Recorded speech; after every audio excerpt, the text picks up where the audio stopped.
European Union are divided over Brexit, Viktor Orban turns on Emmanuel Macron, and the European Parliament insults our union flag.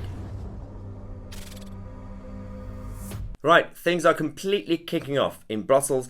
This whole unity of the last 4 years gone completely out of the window.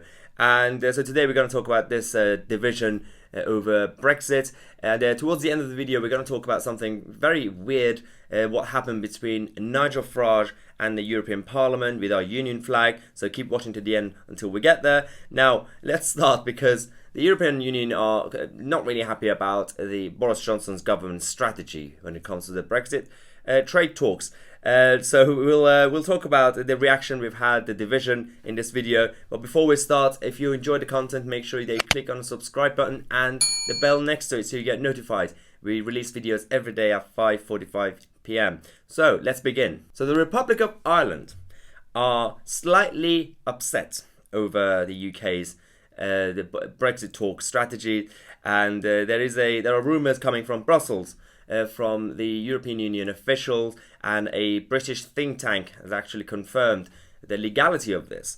So it could come a time when, until December 2020, when the deadline comes for the Brexit trade talks, that the European Union, Ireland, could take the UK to the court over the Irish border. They could take us to the court. And they are considering this option, which is kind of ridiculous. This is how afraid they are, and this is why I completely support this Trumpian style of negotiations from the Boris Johnson's government. So the Institute for Government, the think tank, has released a new report that shows that Boris Johnson's Irish border plans obviously will be delivered by December 2020, and then they claim that obviously if the UK does not put the measures into place by the end of that transition period, it could face being taken to the European Court of Justice by the European Commission, of all places. Surprise, surprise. And because the report says that the government is unlikely to be able to implement this Northern Ireland Protocol by the end of this year. This is why the Irish deputy is now completely kicking off, saying that there's absolutely not enough time for us to agree to something, and this is why they're so afraid of actually having the UK leaving on WTO terms.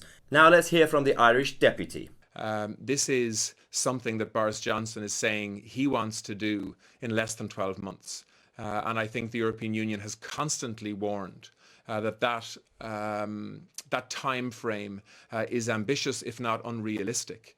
And so from an EU perspective, we will try to approach all of these really important and sensitive areas with a sense of partnership and friendship.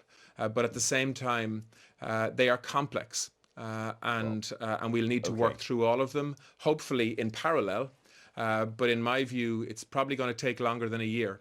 All this goes back to the past couple of weeks and the reaction we've had from Ursula Von Der Leyen, the head of the European Commission, who was also not happy about this deadline.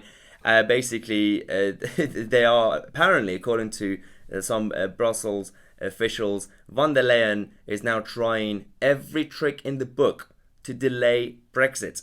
And by delaying Brexit, they mean delaying the transition period.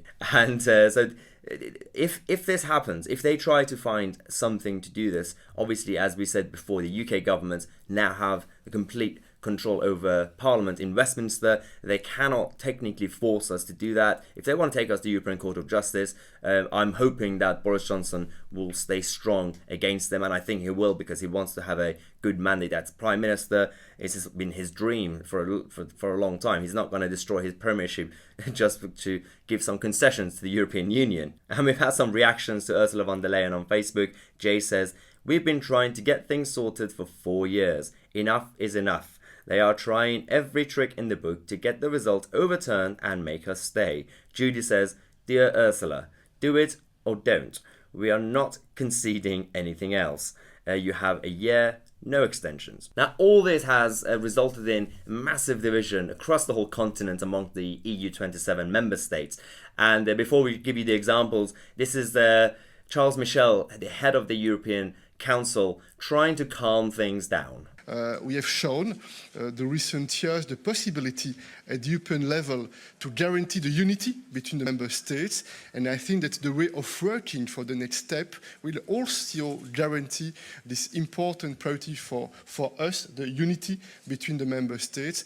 We know that the timing will be a part of the difficulties. So he's trying his best to calm the situation, but it's slightly too late because everyone's kicking off. First, it's Hungary. Viktor Orban, the Hungarian Prime Minister, is now making a move against Emmanuel Macron and France. He's hit out at the largest party and group in the European Parliament called EPP. Viktor Orban is basically now massively criticizing the European People's Party because he says that the direction that they're taking is not right and it has to completely change. He said that we're not interested in the EPP as it is today. We're interested in the future EPP, and the future should be completely different.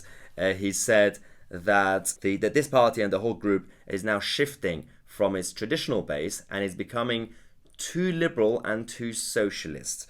And he wants it to be completely different. This is the influence that people like Macron and the certain parties in Europe have had over groups like the EPP, and the European Parliament is now changing. Now, despite having various groups and parties, and Macron and Merkel, the two biggest players in the European Union, have been supporting various different sides, and now today even Angela Merkel is now been defending Macron over this whole situation.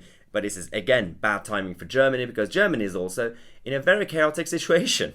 And Merkel is losing support every day in her own country. So Merkel has had a difficult year. And with only half of the Germans saying that they have confidence in her ability to lead the country. And the latest polls show that, this is according to one of the German media groups, RTL, showing that the recession is actually getting worse in Germany, and they could actually expect a proper financial problem in the next few months. And this is why only 41% of those surveyed have said that they have confidence in the Bundestag, the German parliament. And this is down by 4% since the early 2019, last year. And when it comes to the support for the European Union in Germany, just 4 in 10 Germans back the European bloc. 4 in 10 support the European Union. It's very interesting because when you listen to the mainstream media and what they portrayed in terms of the continent, and especially countries like Germany who lead the European Union, they want you to think that basically almost 100% of Germans all support the European Union, or at least 90%, at least 80%, 70%. Not really, it's 40% of people in Germany, and these are the people who are more obviously liberally minded. They live in big cities, they have the resources and the privilege and access to everything. Obviously, they are going to be dependent on big governments, whether it's on a national level or continental level. It's like in here with London. But the European Union have also made some other moves. Somehow, the European Parliament are now kicking off over the flags of countries. I mean, when they started this project, it was always going to be about, that's what they said, we are going to be a union. Every country is going to be sovereign. They have to be respected, democracy and all that. And we're going to work together. It's all about cooperation. Not really, because only a few days ago, this happened in the European Parliament. So a number of the European Parliament officials have gone into the Brexit Party MEPs' offices and Nigel Farage's office and asked them to remove the union flags from their desks. In their offices, it's not like they were putting them on the streets or like in a corridor in the middle of the actual building. Nigel Farage said that we've just had our union flags removed from our desks in the European Parliament by the order of the President. Apparently, national symbols are now banned. And he's right, because obviously if all nations have their flags removed, then how can increased federalism now be denied? Now, according to Nigel Farage, the order actually came from Ursula Von Der Leyen, the head of the European Commission. Because they want to completely change the direction of Europe. And so we thought people like Juncker or Donald Tusk were bad. The new group, people like Von der Leyen, people like Charles Michel, all these guys, they're even worse. They are going completely towards federalism and destroying nation states as they are now. So thank God we're leaving. And this is why we're going to be proud of the end of January 31st of January that we are going to be slightly closer to being an independent country, and this is why we've prepared our new t-shirt designs. UK Independence Day, 31st of January 2020. Obviously it comes in with different colors, and there are also different designs on the website. I'll put the link in the description. Check out all the various designs that we have. Make sure you get your t-shirts now, because we're going to have a lot of Brexit victory parties towards the end of this month. Wear your t-shirts and to basically make Ramonas unhappy. If you enjoy the content, make sure you click on the subscribe button and on the bell next to it so you get notified when we release a new video. Videos come out every day at 5:45 p.m. I'm Tousi, and I'll see you guys tomorrow with a new video.